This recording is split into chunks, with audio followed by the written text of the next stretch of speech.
Question ನೋಡ್ಕೊಳ್ಳಿ. Prove that the transformation F such that R square to R square is singular and find its kernel if the transformation F of A comma B is equal to 2a - 4b, 3a - 6b.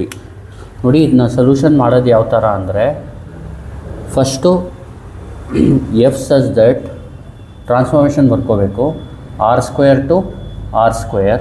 ಈಗ ನೋಡಿ, transformation ಯಾವ ಥರ define ಮಾಡಿದ್ದಾರೆ, is defined by F of A comma B is equal to 2a - 4b, 3a - 6b.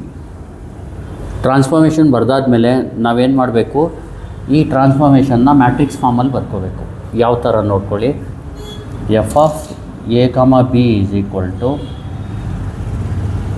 ನೀವೇನು ಮಾಡಿ ಇದನ್ನ 2 - 4 roll ಬರ್ಕೊಳ್ಳಿ. ಇದನ್ನ ಎ ಕೋಫಿಷಿಯಂಟ್ ಇಲ್ಲಿ ಬರೀರಿ, -4 ಈ ಕಡೆ ಬರ್ಕೊಳ್ಳಿ, 3 - 6 ನೆಕ್ಸ್ಟ್ ರೋಲ್ ಬರ್ಕೊಳ್ಳಿ, ಈ ಕಡೆ ಎ ಮತ್ತು ಬಿ ಬರ್ಕೊಳ್ಳಿ.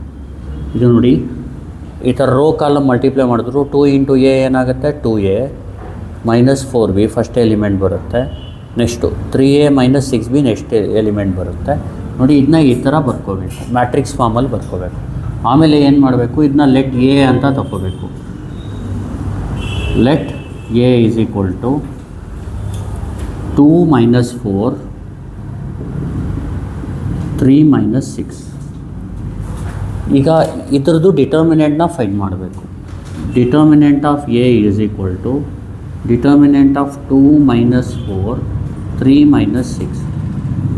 Determinant of A is equal to, ಇದು ನೋಡಿ ಕ್ರಾಸ್ ಇದು ಡಿಟರ್ಮಿನೆಂಟ್ ಮಾಡೋದು ಹೆಂಗೆ, plus into plus plus, plus into minus minus, 2 × 6 = 12, minus into minus plus, plus into plus plus, 4 × 3 = 12, -12 + 12 0.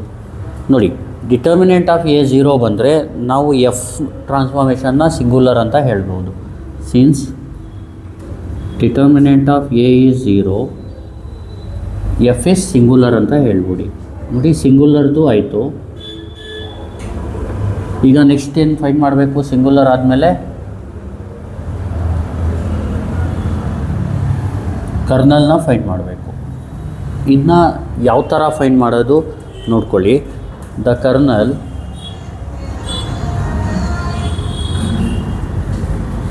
F defined as, kernel ಅಂದರೆ ಇದು ಸೆಟ್ ಇದ್ದಂಗೆ, ಗೊತ್ತಾಗ್ತಿದೆಯಲ್ವಾ? ಕರ್ನಲ್ ಆಫ್ ಎಫ್ ಅಂದರೆ ಸೆಟ್ ಇದ್ದಂಗೆ. ಅದು kernel of F is defined as ಅಂತ ಬರ್ಕೊಳ್ಳಿ. ಇಲ್ಲಿ ಅದಕ್ಕೆ ಬರೆಯೋದು ಯಾವ ಥರ ಅಂದರೆ, ker F is equal to A comma B, ಈ ಥರ ಬ್ರ್ಯಾಕೆಟಲ್ಲಿ ಬರೀರಿ ಬೇಕಿದ್ರೆ. ಎ ಕಮ ಬಿ ಅಂದರೆ ಸೆಟ್ ಆಫ್ ವೆಕ್ಟರ್ಸ್. ಯಾವ ವೆಕ್ಟರ್ಸು? A comma B. ಅರ್ಥ ಆಗ್ತಿದೆಯಲ್ವಾ? ಬಿಲಾಂಗ್ಸ್ ಟು ಆರ್ ಸ್ಕ್ವೇರ್ ಅಂದರೆ ಇಲ್ಲಿ ಎ ಮತ್ತು ಬಿ ಎರಡು belongs to R square. ಗೊತ್ತಾಗ್ತಿದೆಯಲ್ವಾ?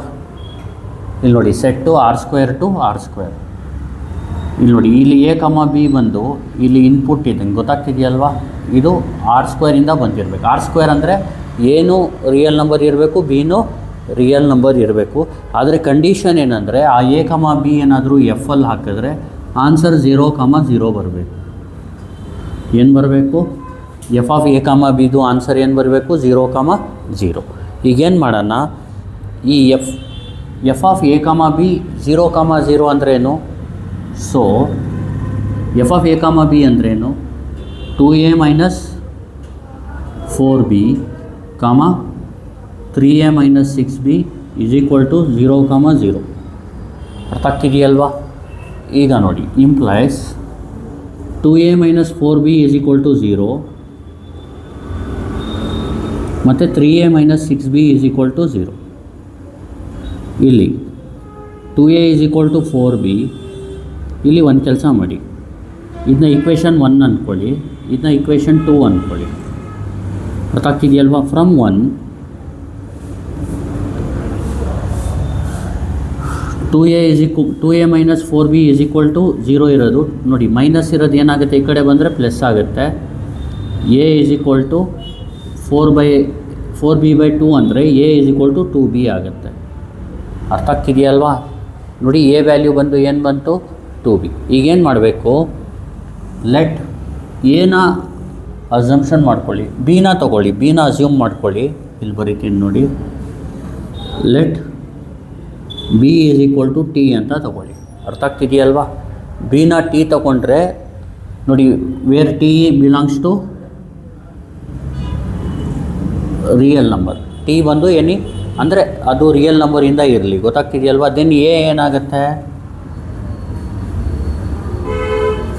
2 into T ಆಗುತ್ತೆ. ಗೊತ್ತಾಗ್ತಿದೆಯಲ್ವಾ? ದೇರ್ ಫೋರ್ ಕರ್ಲ್ ಎಫ್ ಏನಾಗುತ್ತೆ ಹೇಳಿ, ಎ ಕಮ ಬಿ. ಎ ಅಂದ್ರೇನು 2t, ಬಿ ಏನು ಟಿ, ಸಚ್ ದಟ್. ಅರ್ಥ ಆಗ್ತಿದೆಯಲ್ವಾ? ಇಲ್ಲಿ ನೋಡಿ, where T belongs to R, ಇದು ಬಂದು ಕರ್ಲ್ ಆಫ್ ಎಫ್. ನೋಡಿ ಇಲ್ಲಿ ಸಿಂಗುಲರ್ ಅಂದ್ರೇನು, ಕರ್ಲ್ ಅಂದ್ರೇನು ನಾನು ಹೇಳ್ಕೊಡ್ತೀನಿ ನೋಡಿ. ಇಲ್ಲಿ ಸಿಂಗುಲರ್ ಅಂದರೆ ಈ ಟ್ರಾನ್ಸ್ಫಾರ್ಮೇಷನ್ ಇದೆಯಲ್ಲ, ಈ ಟ್ರಾನ್ಸ್ಫಾರ್ಮೇಷನ್ನ ಸಿಂಗುಲರ್ ಅನ್ನಬೇಕು ಅಂದರೆ if some non zero vector goes to zero. ಅಂದರೆ ಎಕ್ಸಾಂಪಲ್ ನೋಡಿ, ಇಲ್ಲಿ ಟಿ ಜಾಗದಲ್ಲಿ 1 ತೊಗೊಳ್ಳೋಣ, ಅವಾಗ ಏನಾಗುತ್ತೆ, ಕರ್ಲ್ ಆಫ್ ಎಫ್ ವೆಕ್ಟರ್ ಏನೇನು ಆನ್ಸರ್ ಬರುತ್ತೆ ನೋಡಿ. ಇಲ್ಲಿ ಫಸ್ಟು 0 ಹಾಕಿದ್ರೆ 0,0, 1 ಹಾಕಿದ್ರೆ 2,1. ಅಂದರೆ ಸೆಟ್ಟು ಬಂದು ಈ ಥರ ಇದೆ, 2,1. ಇಲ್ಲಿ 2 ಹಾಕಿದ್ರೆ ಅಕಸ್ಮಾತು 4,2. ಈ ಥರ ಎಲಿಮೆಂಟ್ಸ್ ಇರುತ್ತೆ, ಕರ್ಲ್ ಆಫ್ದು ಎಲಿಮೆಂಟ್ಸ್ ಇದು. ಈಗ ನೋಡಿ, ಇಲ್ಲಿ 0,0 ಹಾಕಿ, ಎಲ್ಲಿ ಇಲ್ಲಿ ಎಫ್ ಆಫ್ 0,0 ಏನಾಗುತ್ತೆ, 2 ಇಂಟು 0 0, -4 ಇಂಟು 0 0, 0 - 0 ಏನಾಗುತ್ತೆ 0 ಆಗುತ್ತೆ. 3 into 0 0, -6 into 0 0.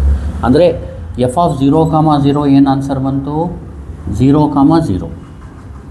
Next 2,1 hockey, F of 2,1, 2 ಮತ್ತು 1 ಹಾಕಿದಾಗ ನೋಡಿ, ಎ ಜಾಗದಲ್ಲಿ 2, 2 2s are 4, -4 ಇಂಟು 1 ಅಂದರೆ 0, 3 2s are 6, -6 ಇಂಟು 1 ಅಂದರೆ 0. ಅರ್ಥ ಆಗ್ತಿದೆಯಲ್ವಾ? ಎಫ್ ಆಫ್ ಅದೇ ಥರ 4,2 ಅಷ್ಟೇ ನೋಡಿ, 2 4s are 8, -4 2s are 8, 8 - 8 0, 3 4s are 12, -6 2s are 12, 12 - 12 0. ಅಂದರೆ ಕರ್ಲ್ ಆಫ್ ಎಫಲ್ಲಿ ಎಷ್ಟೋ ನಿಮಗೆ ವೆಕ್ಟರ್ಸ್ ಸಿಗುತ್ತೆ, ಆ ವೆಕ್ಟರ್ಸಿಂದ ಏನಾಗುತ್ತೆ, F of A comma B answer ಬಂದು 0,0 ಬರುತ್ತೆ. ಗೊತ್ತಾಗ್ತಿದೆಯಲ್ವಾ? ಇಲ್ಲಿ ಸಿಂಗುಲರ್ಗೂ ಇದಕ್ಕೂ ಏನು ಸಂಬಂಧ ಅಂದರೆ, ಜ್ಞಾಪಕ ಇಟ್ಕೊಳ್ಳಿ, ಈ 0 ವೆಕ್ಟರ್ ಬಿಟ್ಟು ಬೇರೆ ವೆಕ್ಟರ್ಗೆ ಆನ್ಸರ್ ಏನಾದರೂ 0,0 ಬಂದರೆ ಅದು ಸಿಂಗುಲರ್ ಟ್ರಾನ್ಸ್ಫಾರ್ಮೇಷನ್. ಅರ್ಥ ಆಗ್ತಿದೆಯಲ್ವಾ? ಜ್ಞಾಪಕ ಇಟ್ಕೊಳ್ಳಿ, a transformation is called singular if some non zero vector goes to 0. ಈಗ ನೋಡಿ, ಅಂದರೆ ನಾನ್ ಝೀರೋ ವೆಕ್ಟರ್ದು ಆನ್ಸರ್ ಏನಾದರೂ 0 0 ಬಂದರೆ ಅದು ಸಿಂಗುಲರ್. ಇಲ್ಲಿ ಜ್ಞಾಪಕ ಇಟ್ಕೊಳ್ಳಿ, ಮೇನು ಇಲ್ಲಿ ಇಂಪಾರ್ಟೆಂಟಾಗಿ ಜ್ಞಾಪಕ ಇಟ್ಕೋಬೇಕಾಗಿರೋದೇನು, ಕರ್ಲ್ ಆಫ್ ಎಫಲ್ಲಿ ಏನಾದರೂ ಬರೀ 0,0 ಇದ್ದಿದ್ರೆ ಅದು ಸಿಂಗುಲರ್ ಅಲ್ಲ, ನಾನ್ ಸಿಂಗುಲರ್. ಇಲ್ಲಿ ಕರ್ಲ್ ಆಫ್ ಎಫ್ ವೆಕ್ಟರಲ್ಲಿ 2t, t ಇದೆ, ಅದಕ್ಕೆ ಆ ಟಿನ ನೀವು ಆರ್ ಹಾಕಿದ್ರೆ ಮೆನಿ ವೆಕ್ಟರ್ಸ್ ಸಿಗುತ್ತೆ. ಆ ಎಲ್ಲ ವೆಕ್ಟರ್ಸ್ದು ಆನ್ಸರ್ ಏನು ಬರುತ್ತೆ, ನೀವು ಟ್ರಾನ್ಸ್ಫಾರ್ಮೇಷನ್ ಅಪ್ಲೈ ಮಾಡಿದ್ರೆ 0,0 ಬರುತ್ತೆ. ಈಗ ಸಿಂಗುಲರ್ನ ಪ್ರೂವ್ ಮಾಡೋದು ಯಾವ ಥರ ಅಂದರೆ ನೋಡಿ, ಇದು ಕರ್ಲ್ ಎಫ್ ಫೈಂಡ್ ಮಾಡಬೇಕು ಅಂತಾನೇ ಇಲ್ಲ ಸಿಂಗುಲರ್ಗೆ. ಡಿಟರ್ಮಿನೆಂಟ್ ಆಫ್ ಎ ಆನ್ಸರ್ 0 ಬಂದರೆ ಜ್ಞಾಪಕ ಇಟ್ಕೊಳ್ಳಿ, ಆವಾಗ ಎಫ್ ಇಸ್ ಸಿಂಗುಲರ್. ಅಂದರೆ ಡಿಟರ್ಮಿನೆಂಟ್ ಆಫ್ ಎದು ಆನ್ಸರ್ ಏನಾದರೂ 0 ಬಂದರೆ ಅರ್ಥ ಮಾಡ್ಕೊಳ್ಳಿ, ಎಷ್ಟೋ ವೆಕ್ಟರ್ಸ್ ಇದೆ, ಅಂದರೆ 1ಗಿಂತ ಜಾಸ್ತಿ 0,0 ಬಿಟ್ಟು ನಲ್ ವೆಕ್ಟರ್ ಬಿಟ್ಟು ಎಷ್ಟೋ ವೆಕ್ಟರ್ಸ್ ಇದೆ. That makes F of A comma B is equal to 0,0 ಅಂತ ನಾವು ಅಂದ್ಕೋಬೇಕು. ಗೊತ್ತಾಗ್ತಿದೆಯಲ್ವಾ? ಜ್ಞಾಪಕ ಇಟ್ಕೊಳ್ಳಿ, ಡಿಟರ್ಮಿನೆಂಟ್ ಆಫ್ ಎ 0 ಬಂದರೆ ಆನ್ಸರು ನೀವು ಏನಂತ ಅಂದ್ಕೋಬೇಕು ಅಂದರೆ, 0 ಎ ಬಿ ಜಾಗದಲ್ಲಿ 0,0 ಹಾಕಿದ್ರೆ ಮಾತ್ರ 0,0 ಬರೋಲ್ಲ. ನೀವು ಜ್ಞಾಪಕ ಇಟ್ಕೊಳ್ಳಿ, ಬೇರೆ ವೆಕ್ಟರ್ಸ್ ನಾನ್ ಝೀರೋ ವೆಕ್ಟರ್ ಹಾಕಿದ್ರೂ ಆನ್ಸರ್ 0,0 ಬರುತ್ತೆ ಅಂತ ಅಂದ್ಕೋಬೇಕು. ಅದಕ್ಕೆ ನಾವೇನಂತೀವಿ, ಎಫ್ ಇಸ್ ಸಿಂಗುಲರ್. ಅರ್ಥ ಆಗ್ತಿದೆಯಲ್ವಾ? ಈ ಕರ್ಲ್ ಆಫ್ ಎಫ್ ವೆಕ್ಟರ್ ಅಂದರೆ ಕರ್ಲ್ ಎಫ್ ಅಂದರೆ ನೋಡಿ, ಜ್ಞಾಪಕ ಇಟ್ಕೊಳ್ಳಿ, ಕರ್ಲ್ ಅಂದರೆ ಏನಂದರೆ ಸೆಟ್ ಆಫ್ ವೆಕ್ಟರ್ಸ್. ಎಷ್ಟು ಸೆಟ್ ಅಂದರೆ ಇಲ್ಲಿ ಎಷ್ಟು ಸೆಟ್ಟಲ್ಲಿ, ಸೆಟ್ ಅಂದರೆ ಏನು, ಕಲೆಕ್ಷನ್ ಆಫ್ ಎಲಿಮೆಂಟ್ಸ್. ಗೊತ್ತಾಗ್ತಿದೆಯಲ್ವಾ? ಇಲ್ಲಿ ಕಲೆಕ್ಷನ್ ಆಫ್ ವೆಕ್ಟರ್ಸ್. ಗೊತ್ತಾಗ್ತಿದೆಯಲ್ವಾ? ಎಷ್ಟಿದೆ ಆ ಎಲ್ಲ ಇಲ್ಲಿ ಬರೋ ಎಲಿಮೆಂಟ್ ಎಲ್ಲ ಇಲ್ಲಿಗೆ ಹಾಕಿದ್ರೆ ಎ ಕಮ ಬಿ ಅಂದರೆ ಈಗ 2,1 ಇಲ್ಲಿ ಹಾಕಿದ್ರೆ ಆನ್ಸರ್ 0,0 ಬರಬೇಕು. ಅರ್ಥ ಆಗ್ತಿದೆಯಲ್ಲ? ಇಲ್ಲಿದೆ ಡೆಫಿನೇಷನ್ ನೋಡಿ.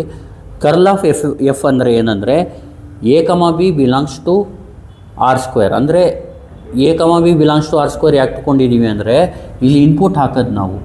ಅರ್ಥ ಆಗ್ತಿದೆಯಲ್ವಾ? ಇನ್ಪುಟ್ ಬಂದು ಆರ್ ಸ್ಕ್ವೇರ್ ಅಂದರೆ ಏನಂದರೆ ಈ ಥರ ಇರುತ್ತೆ. ಅಂದರೆ ಸೆಟ್ ವೆಕ್ಟರ್ ಬಂದು ಇಲ್ಲಿ 2 ಎಲಿಮೆಂಟ್ ಇರುತ್ತೆ, 2 ಎಲಿಮೆಂಟ್ಸ್ದು ವೆಕ್ಟರ್. ಅರ್ಥ ಆಗ್ತಿದೆಯಲ್ವಾ? ಇಲ್ಲಿ ಬರೋ ಎಲಿಮೆಂಟು ಇಲ್ಲಿ ಜ್ಞಾಪಕ ಇಟ್ಕೊಳ್ಳಿ, ಇಲ್ಲಿ ವೆಕ್ಟರ್ ಬರೋದು ಏನಾದರೂ ಇಲ್ಲಿ ಹಾಕಿದ್ರೆ ಆನ್ಸರ್ ಏನು ಬರುತ್ತೆ? 0,0. ಅಂದರೆ ಯಾವ್ಯಾವ ವೆಕ್ಟರು ಆನ್ಸರ್ನ 0,0 ತರಿಸುತ್ತೆ ಆ ವೆಕ್ಟರ್ದು ಸೆಟ್ನ ನಾವೇನಂತೀವಿ? ಕರ್ಲ್ ಎಫ್ ಅಂತ ಹೇಳ್ತೀವಿ. ಗೊತ್ತಾಗ್ತಿದೆಯಲ್ವಾ? ಕರ್ಲ್ ಎಫ್ ಅಂದರೆ ಗೊತ್ತಾಯ್ತಲ್ವಾ? ಜ್ಞಾಪಕ ಇಟ್ಕೊಳ್ಳಿ. ಕರ್ನಲ್ ಆಫ್ ಎಫ್ ಅಂದ್ರೇನು? ಕರ್ನಲ್ ಆಫ್ ಎಫ್ ಅಂದರೆ ಜ್ಞಾಪಕ ಇಟ್ಕೊಳ್ಳಿ, ಸೆಟ್ ಆಫ್ ವೆಕ್ಟರ್ಸ್. ಅರ್ಥ ಆಗ್ತಿದೆಯಲ್ವಾ? That makes F of A comma B is equal to 0,0. ಅಂದರೆ ಎಫ್ ಆಫ್ ಎ ಕಮ ಬಿನ 0,0 ತರಿಸೋದು ಎಷ್ಟು ವೆಕ್ಟರ್ಸ್ ಇದೆ ಆ ಸೆಟ್ ಆಫ್ ವೆಕ್ಟರ್ಸ್ನ ನಾವು ಕರ್ಲ್ ಆಫ್ ಎಫ್ ವೆಕ್ಟರ್ ಅಂತೀವಿ. ಸಿಂಗುಲರ್ ಅಂದರೆ ಬರೀ 0,0ಗೆ ಬಿಟ್ಟು ಬೇರೆದಕ್ಕೂ ಅದು ಆನ್ಸರ್ 0,0 ಬರುತ್ತೆ. ಅದಕ್ಕೋಸ್ಕರ ಬೇರೆ ಇನ್ಪುಟ್ಗೂ 0,0 ಬರುತ್ತೆ. ಅದಕ್ಕೆ ನಾವು ಸಿಂಗುಲರ್ ಅಂತ ಹೇಳ್ತೀವಿ. ಜ್ಞಾಪಕ ಇಟ್ಕೊಳ್ಳಿ. ಇಲ್ಲಿ ಕರ್ನಲ್ ಆಫ್ ಎಫ್ ಅಂದರೆ ಇನ್ನೊಂದು ಸತಿ ಹೇಳ್ತೀನಿ ನೋಡಿ. ಎಷ್ಟು ಇನ್ಪುಟ್ ಇದೆ that makes F of A comma B is equal to 0,0. ಅದಕ್ಕೆ ಕರ್ನಲ್ ಆಫ್ ಎಫ್ ಅಂತೀವಿ. ಅದು 0,0 ಬಿಟ್ಟು ಬೇರೆದಕ್ಕೂ ಆನ್ಸರ್ ಅದು 0,0 ಕೊಟ್ಟರೆ ಅದಕ್ಕೆ ನಾವು ಸಿಂಗುಲರ್ ಅಂತೀವಿ. ಈ ಟ್ರಾನ್ಸ್ಫಾರ್ಮೇಷನ್ ಬಂದು ಸಿಂಗುಲರು, ಕರ್ಲ್ ಆಫ್ ಎ ಸೆಟ್ ಬಂದು ಈ ಥರ ಇದೆ. ಇದನ್ನ ಬೇಕಿದ್ರೆ ನೀವು ಎಕ್ಸ್ಪ್ಯಾಂಡ್ ಮಾಡ್ಕೋಬೋದು. ಟಿ ಜಾಗದಲ್ಲಿ 1 2 3 -1 -1/2 ಆ ಥರ ಹಾಕ್ಬಿಟ್ಟು ಎಕ್ಸ್ಪ್ಯಾಂಡ್ ಬೇಕಾದರೂ ಮಾಡ್ಕೋಬೋದು. ಇನ್ನೊಂದು ಸತಿ ಎಕ್ಸ್ಪ್ಲೇನ್ ಮಾಡ್ಬಿಡ್ತೀನಿ, ನೋಡ್ಕೊಳ್ಳಿ. Prove that the transformation F such that R square to R square is singular and find its kernel if the transformation F of A comma B is equal to 2a - 4b 3a - 6b. ನೀವು ಈ ಥರ question ಕೇಳಿದರೆ ಏನು ಮಾಡಬೇಕಂದ್ರೆ F such that R square to R is defined by F of A comma B is equal to 2a - 4b 3a - 6b ಅಂತ ಬರ್ಕೋಬೇಕು. F of A comma B is equal to first 2 - 4 ಬರ್ಕೊಳ್ಳಿ, ಕೆಳಗಡೆ 3 - 6 ಬರ್ಕೊಳ್ಳಿ. A comma B ಈ ಕಡೆ ಇದನ್ನ matrix ಫಾರ್ಮಲ್ಲಿ ಬರ್ಕೊಳ್ಳಿ. ಗೊತ್ತಾಗ್ತಿದೆಯಲ್ವಾ? ಇಲ್ಲಿ ಬೇಕಿದ್ರೆ ಮ್ಯಾಟ್ರಿಕ್ಸ್ ಫಾರ್ಮ್ ಅಂತ ಬೇಕಾದರೂ ಗೊತ್ತಾಗ್ತಿದೆಯೋ, ಟ್ರಾನ್ಸ್ಫಾರ್ಮೇಷನ್ ಇನ್ ಮ್ಯಾಟ್ರಿಕ್ಸ್ ಫಾರ್ಮ್ ಬೇಕಾದರೂ ಬರ್ಕೋಬೋದು, ಅಥವಾ ಡೈರೆಕ್ಟಾಗಿ ಇದ್ರ ಕೆಳಗಡೆ ಇದು ಬರ್ಕೊಳ್ಳಿ, ದೇರ್ 4 ಅಂತ ಬರ್ಕೊಳ್ಳಿ. ಇಲ್ಲಿ ಇದನ್ನ ಎ ಅಂತ ಅಸ್ಯೂಮ್ ಮಾಡ್ಕೊಳ್ಳಿ, ಮ್ಯಾಟ್ರಿಕ್ಸ್ ಎ. ಇದ್ರದ್ದು ಡಿಟರ್ಮಿನೆಂಟ್ 0 ಬರುತ್ತೆ. ಜ್ಞಾಪಕ ಇಟ್ಕೊಳ್ಳಿ. ಡಿಟರ್ಮಿನೆಂಟ್ 0 ಯಾಕೆ ಬರುತ್ತೆ ಅಂದರೆ ಇದು ಡಿಪೆಂಡೆಂಟ್ ವೆಕ್ಟರ್ಸ್. ಗೊತ್ತಾಗ್ತಿದೆಯಲ್ವಾ? ಇಂಡಿಪೆಂಡೆಂಟ್ ವೆಕ್ಟರ್ಸ್ ಇದ್ದರೆ ಡಿಟರ್ಮಿನೆಂಟು 0 ಬರಲ್ಲ. ಗೊತ್ತಾಗ್ತಿದೆಯಲ್ವಾ? ಜಾಸ್ತಿ ತಲೆ ಕೆಡಿಸ್ಕೋಬೇಡಿ. ಇದು ಎಲ್ಲದೂ ಡಿಪೆಂಡೆಂಟ್ ಇಂಡಿಪೆಂಡೆಂಟ್ಗೆ ಲಿಂಕ್ ಆಗುತ್ತೆ. ಗೊತ್ತಾಗ್ತಿದೆಯಲ್ವಾ? Since determinant of A answer ಏನು? 0. ಡಿಟರ್ಮಿನೆಂಟ್ ಆನ್ಸರ್ 0 ಬಂದಿರೋದ್ರಿಂದ F is singular. The kernel of F is defined as kernel of F is equal to A comma B belongs to R square such that F of A comma B is equal to 0,0. So F of A comma B 0,0 ಅಂದರೆ ಅರ್ಥ ಏನು? F of A comma B ಅಂದ್ರೇನು? 2a - 4b 3a - 4b 0,0. ಇಲ್ಲಿ 2a - 4b is equal to 0, 3a - 6b is equal to 0. ಇದು 1, ಇದು 2. From 1 2a is equal to 4b, a is equal to 2b ಬರುತ್ತೆ. ಇಲ್ಲಿ ನೋಡಿ, ನಿಮಗೆ ಒಂದು ಕ್ವಶನ್ ಬರುತ್ತೆ. ಏನಂದರೆ ಈಗ 1ಇಂದ ನೀವು ಎನ ಫೈಂಡ್ ಮಾಡಿದ್ರಿ, ಯಾಕೆ 2ಇಂದ ಮಾಡಿಲ್ಲ ಅಂತ ನೋಡಿ. ಬೇಕಿದ್ರೆ 2ಇಂದ ಮಾಡಿದ್ರು ನಿಮಗೆ answer 3a is equal to from 2 ಅಂತ ಬರಿತೀನಿ ನೋಡಿ. From 2 3a is equal to ಏನು? 6b. a is equal to 6b/3 ಅಂದರೆ a is equal to 2b ಅಲ್ಲೂ ಬರುತ್ತೆ ಸೇಮ್. ಅರ್ಥ ಆಗ್ತಿದೆಯಲ್ವಾ? ಅದಕ್ಕೆ ಮಾಡಿಲ್ಲ ಅಷ್ಟೇ. ಅರ್ಥ ಆಗ್ತಿದೆಯಲ್ವಾ? ಇನ್ನೊಂದು ಜ್ಞಾಪಕ ಇಟ್ಕೊಳ್ಳಿ, ಈ ಎ ವ್ಯಾಲ್ಯೂನ ಇಲ್ಲಿ ಹಾಕಿ ನೋಡಬೇಕು, ಇದು ಸ್ಯಾಟಿಸ್ಫೈ ಆಗುತ್ತಾ ಇಲ್ವಾ ಅಂತ. ಸ್ಯಾಟಿಸ್ಫೈ ಆದ್ರೇ ಇದು ಸೊಲ್ಯೂಷನ್ ಬರೋದು, ಇಲ್ಲಾಂದರೆ ಸೊಲ್ಯೂಷನ್ ಬರಲ್ಲ. ಗೊತ್ತಾಗ್ತಿದೆಯಲ್ವಾ? A is equal to 2b ಹಾಕಿದ್ರೆ 3 × 2b ಎಷ್ಟು? 6b - 6b. ನೋಡಿ, ಇದನ್ನ ಎ ಈಸ್ ಈಕ್ವಲ್ ಟು 2bನ 2ಲೇ ಹಾಕೋಣ. A is equal to 2b into ನೋಡಿ 3 × 2b - 6b is equal to 3 2s are 6b - 6b ಅಂದರೆ 0. ಅದಕ್ಕೆ ಈ ಸೊಲ್ಯೂಷನ್ ಸ್ಯಾಟಿಸ್ಫೈ ಆಗುತ್ತೆ. ಬರೀ 1ಇಂದ ತೊಗೊಂಡ್ರೆ ಸಾಕು. ಗೊತ್ತಾಗ್ತಿದೆಯಲ್ವಾ? ಇದು ಒಂದ್ಸರಿ ಚೆಕ್ ಮಾಡ್ಕೋಬೇಕು ನೀವು ಸ್ಯಾಟಿಸ್ಫೈ ಆಗುತ್ತಾ ಇಲ್ವ ಅಂತ. ಇಲ್ಲಿ ಬೇಕಾದರೆ ಬರ್ಕೊಳ್ಳಿ ಒಂದು sentence. Which satisfy equation 2. Which satisfy the equation 2. ಈಗ ಈಕ್ವೇಷನ್ 2 ಆಲ್ಸೋ ಅಂತ ಆಗಬೇಕು. ಈಕ್ವೇಷನ್ 2 ಅಂತ ಬರ್ಬೋದು. Let B is equal to ಏನು, ಟಿ ಅಂತ ನಾವು ಟೀನೇ ಅಂತ ತೊಗೊಳ್ಳೋದು ಬೇಕಾಗಿಲ್ಲ, ಬೇಕಿದ್ರೆ ಕೆ ಬೇಕಾದರೂ ತಗೋಬೋದು. Where T belongs to real number, then A is equal to 2t. ಈಗ ನೋಡಿ ಬಿ ಟಿ ತೊಗೊಂಡ್ರೆ ಎ ಏನಾಗುತ್ತೆ, 2 ಇಂಟು ಬಿ ಅಂದರೆ ಏನು T, A is equal 2t ಆಗುತ್ತೆ. ಕರ್ನಲ್ ಆಫ್ ಎಫ್ ಏನಾಗುತ್ತೆ, ಎ ಜಾಗದಲ್ಲಿ 2t, ಬಿ ಜಾಗದಲ್ಲಿ ಟಿ. ಅರ್ಥ ಆಗ್ತಿದೆಯಲ್ವಾ? ಇದೇ answer 2t, T. Where T belongs to ಏನು, ರಿಯಲ್ ನಂಬರ್. ಯಾಕಂದರೆ R² ಬಂದಿರೋದ್ರಿಂದ ಟಿ ನೀವು ರಿಯಲ್ ನಂಬರ್ ಹಾಕಿದ್ರೆ ಇದು ರಿಯಲ್ ನಂಬರ್ ಆಗುತ್ತೆ, ಇದು ರಿಯಲ್ ನಂಬರ್ ಆಗುತ್ತೆ, R² ಬಂದಿರುತ್ತೆ. ಗೊತ್ತಾಗ್ತಿದೆಯಲ್ವಾ? ನೋಡಿ ಈ ಕ್ವಶನ್ ಕೇಳಿರ್ತಾರೆ, ನೀವೇನು ಮಾಡಿ, ಇದಕ್ಕೆ ಸೊಲ್ಯೂಷನ್ ಇಷ್ಟು ಹೆಂಗಿದೆ ಹಂಗೆ ಬರೆದ್ಬಿಡಿ, ಇದು ಬೇಕಿದ್ದರೆ ಬರೀಡಿ. ಅರ್ಥ ಆಗ್ತಿದೆಯಲ್ವಾ? Thank you. Please like, share and subscribe.